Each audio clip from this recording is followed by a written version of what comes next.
दोस्तों, स्वागत है आप सभी का अपने यूट्यूब चैनल पर। तो आज हम बात करने वाले पश्चिमी उत्तर प्रदेश के एक हॉट सीट के बारे में। जी हाँ, आज हम चर्चा करने वाले हैं मुजफ्फरनगर लोकसभा सीट के बारे में। हालांकि इस सीट पर चुनाव हो चुके हैं। यहाँ पर दो कैंडिडेट, मजबूत हैवीवेट कैंडिडेट जो है वो आमने सामने थे। लगातार 2 बार से चुनाव जीतते हुए आ रहे संजीव बालियान इस पर जो है बीजेपी की तरफ से चुनाव कैंडिडेट थे, जबकि सपा यानी इंडिया गठबंधन की तरफ से हरेंद्र मलिक इस बार चुनाव लड़ रहे थे। लेकिन इस सीट का हम विश्लेषण करने वाले कि इस सीट पर इस बार कौन जीत दर्ज करने वाले हैं। अगर हम बात करें 2019 में लोकसभा चुनाव की, मुजफ्फरनगर लोकसभा चुनाव की, तो यहाँ पर संजीव बालियान ने काफ़ी कम अंतर से चुनाव जीत दर्ज की थी, यानी 6000 वोटों से ही चुनाव जीते थे।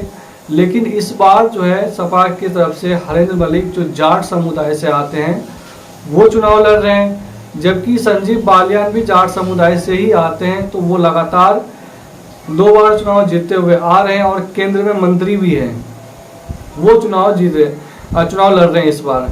लेकिन जमीनी रिपोर्ट, तमाम रिपोर्टों के हिसाब से इस बार ऐसा ये माना जा रहा है कि मुजफ्फरनगर लोकसभा सीट में कांटे का मुकाबला है, यानी हरेंद्र मलिक बनाम संजीव बालियान के बीच जो इस बार मुकाबला हुआ था, क्योंकि दोनों ही कैंडिडेट जो है वो जाट समुदाय से आते थे। तो इस वजह से जाटों का वोट जो है वो बंटवारा हुआ है। साथ ही साथ मुजफ्फरनगर में जो मुस्लिम वोटर्स है वो एक तरफा 100% मुस्लिम वोटर जो है वो सपा कैंडिडेट के खाते में गई है।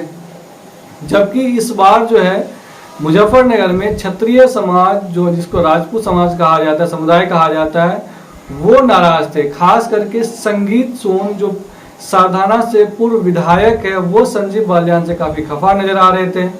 और इस बार पूरे चुनाव कैंपेन में वो क्षत्रिय समाज की अगुवाई कर रहे थे और इसे कहा, हर जगह बयान देते हुए आ रहे थे कि इस बार क्षत्रिय समाज नाराज है और संजीव बालियान को सबक सिखाएगी। दरअसल संगीत सोम इस वजह से नाराज बताए जा रहे थे संजीव बालियान से, जब 2022 में विधानसभा का चुनाव हुआ था तो साधाना सीट से लगातार वो चुनाव जीतते हुए आ रहे थे, 2 बार विधायक बन चुके थे।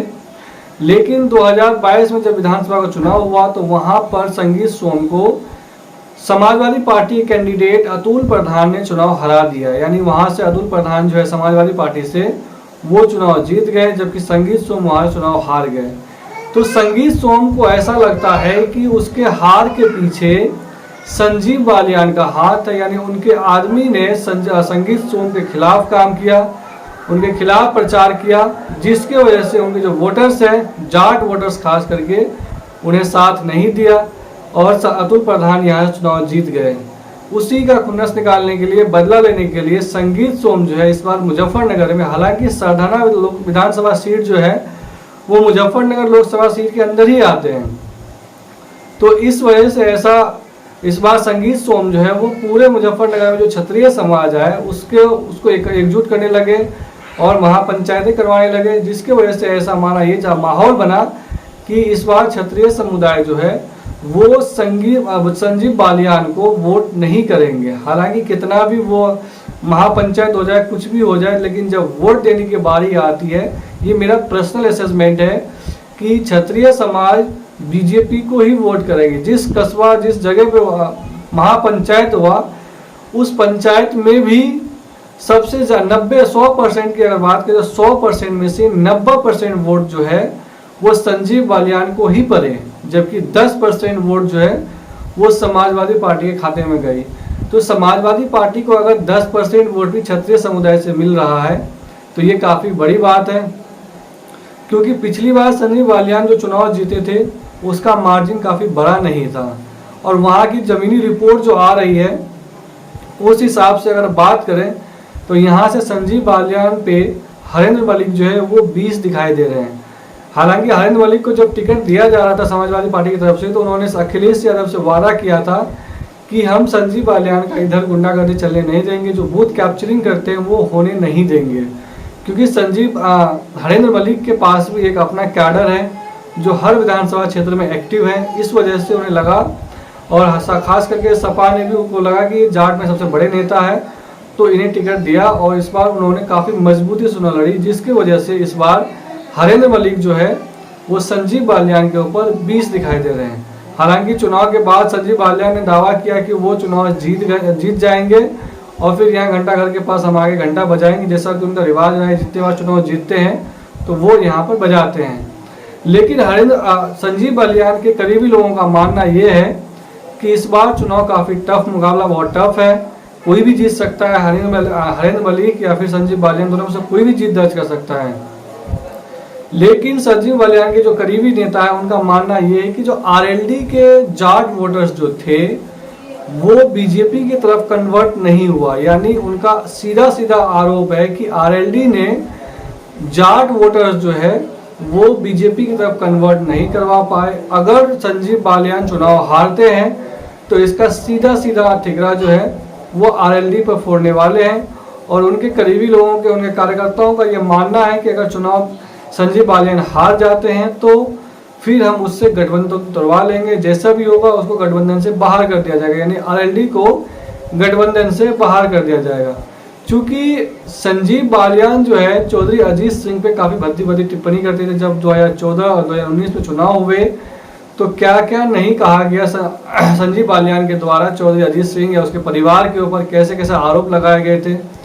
तो जो चौधरी अजीत सिंह के सपोर्टर, जाट सपोर्टर थे, उनको ये बात रास नहीं आया कि आरएलडी एनडीए गठबंधन का हिस्सा हो गए, जिसके वजह से आरएलडी, हालांकि जयंत चौधरी तो शामिल हो गए एनडीए में, लेकिन उसके जाट वोटर जो खास करके चौधरी अजीत सिंह के चाहने वाले हैं, मानने वाले हैं, क्या वो एनडीए यानी बीजेपी के नेताओं को, बीजेपी के उम्मीदवार को वोट देंगे, शायद ये कम देखने को मिला। हालांकि हरेंद्र मलिक ने भी काफ़ी टिप्पणियां की है, जो चौधरी परिवार के ऊपर काफ़ी टिप्पणियां की है, लेकिन ऐसा ये माना जा रहा है कि जो आरएलडी का कोर वोटर थे वो बीजेपी को वोट नहीं किया, या तो वो घर बैठ गए या फिर निकले वोट देने के लिए, तो वो हरेंद्र मलिक को वोट दे दिया, लेकिन संजीव बालियान को वोट नहीं दिए। ये आरोप जो है संजीव बालियान के लोगों का मानना है, लेकिन इसमें सच्चाई भी दिखती है, क्योंकि हरेंद्र मलिक जो है जाट वोट तो अच्छा खासा हासिल किए ही किए, लेकिन अन्य जातियों का भी उन्हें वोट अच्छा खासा मिला है। खासकर क्षत्रिय समुदाय से अगर 10% वोट भी मिल जाता है,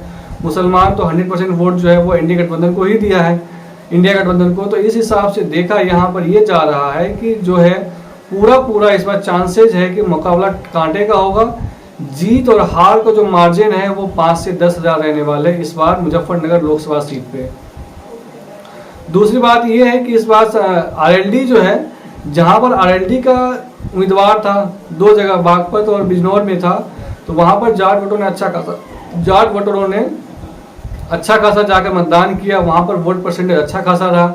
लेकिन जहां पर आरएलडी का कैंडिडेट नहीं था वहां पर जो है जाट वोटरों में उतना ज़्यादा उत्साह देखने को नहीं मिला जितना अन्य जहां पर आरएलडी का कैंडिडेट था वहाँ उसके मुकाबले।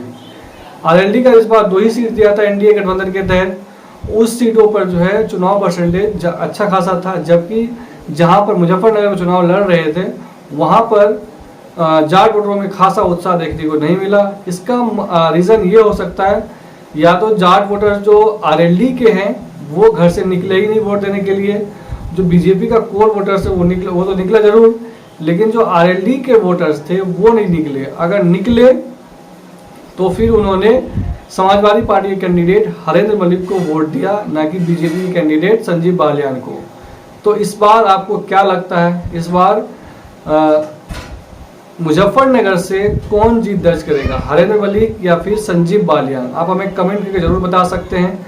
लेकिन इस बार जो मुकाबला है वहाँ पर मुजफ्फरनगर में, वो इस बार जो है हरेंद्र मलिक 20 मैं कहूँगा जमीनी रिपोर्ट के हिसाब से संजीव बालियान के ऊपर दिख रहे हैं। अगर जीत हार होती है तो मात्र 5 से 10 हज़ार वोटों का ही जीत हार का मार्जिन रहेगा। आपको क्या लगता है, आप हमें कमेंट करके बता सकते हैं। चैनल पे नए हैं तो प्लीज़ चैनल को लाइक, शेयर और सब्सक्राइब कर दें। धन्यवाद, मिलते हैं नेक्स्ट वीडियो में।